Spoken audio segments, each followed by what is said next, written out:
X-Men 97 and the anti-woke agenda. I like putting anti-woke in air quotes. You can't see my air quotes, but trust me, I'm doing it. I'm doing air quotes. Here's what the anti-woke hustlers seem to not understand, and I could be wrong. Air quotes again. Comics creator and anti-woke grifter ericjuly, aka Young Ripper, is complaining about the fact that the showrunners behind the new X-Men 97 animated series plans to make the character morph non-binary, calling it woke. Dun dun dun! Oh boy, people, here we go again. Let's just ignore the fact that Morph is a shapeshifter who can become literally anyone and swap genders at will. To me, a person who can do that would naturally consider themselves non-binary. But no, just because Morph presents as male when they're not using their powers, then he's male. Smack my head. Oh my goodness. Who's to say that Morph isn't using powers all of the time? I know it's difficult for some of y'all out there, but think about it. When ericjuly was countered with the fact that the X-Men comic was always woke, he brought up some interviews of Stanlee saying allegory and social justice, and I quote, was the furthest thing from my mind, end quote. Okay, that's fine. Maybe professorx and Magneto weren't originally MLK and malcolmx analogs. But did July dig any deeper? Of course not. Folks like him are always surface level thinkers. Let me explain. A writer, every writer, starts off with an idea. It could be, I want to write a story about killer oranges dropping down on their victims from the trees, let's say. How cool would that be? Pretty straightforward, no agenda, just killer orange mayhem. And you write just that. But as you write, a theme emerges. I'll say it again. A theme emerges. Good writers can't help but do this. Bad writers do it wrong, if at all. So what is the definition of theme? Theme means an idea that recurs in or pervades a work of art or literature. For example, in our Killer Oranges story, let's say the theme emerges that the threat of climate change or the ill effects of deforestation is what's causing oranges to sprout limbs and teeth and go on rampages. Then the story you're writing, or have written, becomes about something more. All good, timeless stories are about something more. Sure, Stan Lee initially wrote X-Men because he was being lazy about creating origin stories for weird superpowered people, and that he was ripping off DC Comics' The Doom Patrol. Okay, but as he went on, he started drawing from what was going on in the world for content. That's how good writers work. Most writers understand this outright. Others know it on an instinctual level. Stan Lee may not have started out writing race/class allegory or social injustice commentary, but to create even that first X-Men story, he drew from the issues of the day. Magneto, in the first issue, was harping on mutant racial superiority. Racial superiority in the first issue. In the B story, Iceman had been locked up in jail for using his powers, and the townsfolk wanted to rush the sheriff's office and pull Iceman out. And to do what to Iceman? Oh, I'm certain you know what. Sound familiar?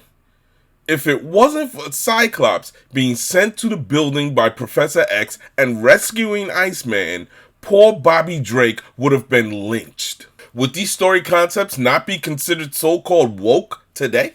Maybe Lee and Kirby, and that's Jack King Kirby to you, were oblivious to the deeper meaning of what they were producing. Lee more so than Kirby. Let's be for real. Kirby created Black Panther after he saw what was going on with the Black Panther Party in the Bay Area of California. And Kirby created Captain America before America entered World War II. Dude knew what was up. But the great X-Men writer, Chris Claremont, understood what the X-Men were about perfectly. He saw the seeds of what Stan Lee and Jack Kirby had planted. And with giant-sized X-Men #1, he was given free rein to do whatever he wanted in order to save a failing comic. And Claremont leaned heavily into the racial allegory and social injustice commentary by bringing in a diverse group of characters for the new lineup. Now, somebody like ericjuly would cry about, oh, they're race swapping. They race swapped out the original X-Men and brought in these new X-Men. Meanwhile, you know ericjuly loves him some Storm, so please. Folks, this was 1975 when Chris Claremont did this. Then in 1982, Claremont wrote the epically classic X-Men graphic novel, God Loves, Man Kills. This story deals with televangelist Reverend William Stryker. He wasn't a military leader back then. Stryker is inspiring his followers to murder mutants. Yo, mutants are getting straight up lynched in this book. Reverend Stryker steals Cerebro from professorx, then corrupts its programming to send out a signal through his televangelism channel, and that signal will target and fry the brains of every mutant around the world. Why is Stryker doing this? Because he believes that mutants are the devil, and it is his divine duty as a Christian man of God to carry this plan out. Epic and horrifying stuff, but nothing we haven't seen on a more realistic level in the real world. By the way, the film X2 borrows heavily from this storyline, but removes the religious elements. Did I mention that this story came out in 1982? Oh, I did? Sorry. This story was woke without any subtlety in 1982. Placing the X-Men in their proper historical context falls on deaf ears for someone like ericjuly. July, the originator of the X-Men was never woke fallacy, is not a good writer. Try as he might with his rippaverse, he will never become a good writer. He's such a terrible writer, he couldn't write his name on a paper bag. And he turns around and hires old hacks like Chuck Dixon to write played out storylines for this rippaverse. ericjuly's media takes are atrocious at best because he lacks media literacy. And like so many others, Nerdrotic, Ryan Cannell, Geeks and Gamers, etc., anti-woke has become his grift. Let's be brutally honest here. The rippaverse is hot garbage. Say it with me. The rippaverse is hot garbage. Why? Because ericjuly is so obsessed with not putting an agenda into his books that they end up being about nothing.